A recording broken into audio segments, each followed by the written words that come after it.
ইতিহাসকে ছুঁতে সব সময় ইচ্ছে হয়, সে যেখানেই থাকুক না কেন, জলে, জঙ্গলে, পাহাড়ে, যেখানেই থাকুক না কেন।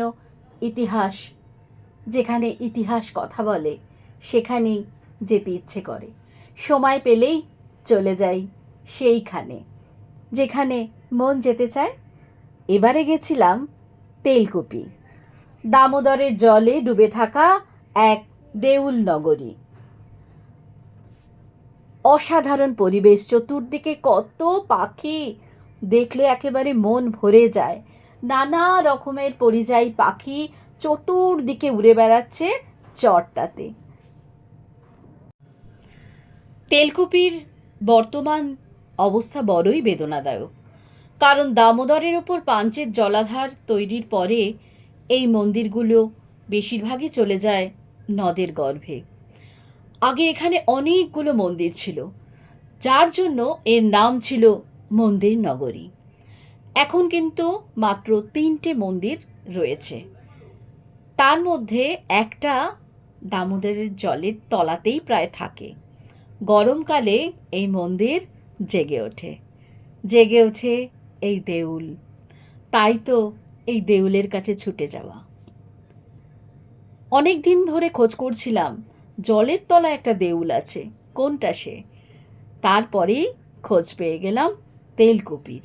এই সেই তেলকুপির মন্দির নগরীর একটি, যা এখনও বর্তমান।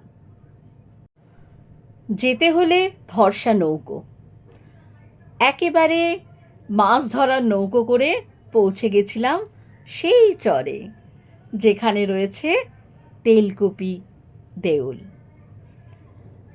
আদ্রা স্টেশনে নেবে, সেখান থেকে পুরুলিয়ার আদ্রা স্টেশন নেবে, সেখান থেকে অটো বা গাড়িতে বললেই পৌঁছে দেবে এই ইতিহাসের প্রসিদ্ধ একটা জায়গা, মন্দির নগরী তেলকুপি।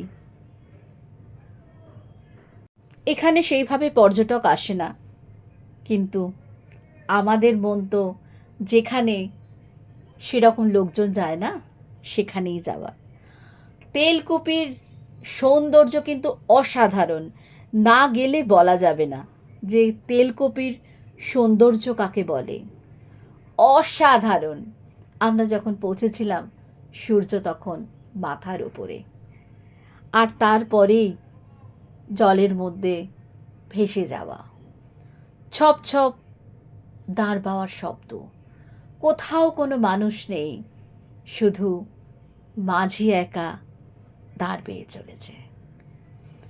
ওখানে পৌঁছেই উপভোগ করছিলাম মন্দির নগরীর সৌন্দর্য। মনে মনে ভাবছিলাম পৌঁছে গেছিলাম সেই কালে যখন এখানে অনেকগুলো মন্দির ছিল, আর এখন মাত্র 3টি। এবার ফেরার পালা।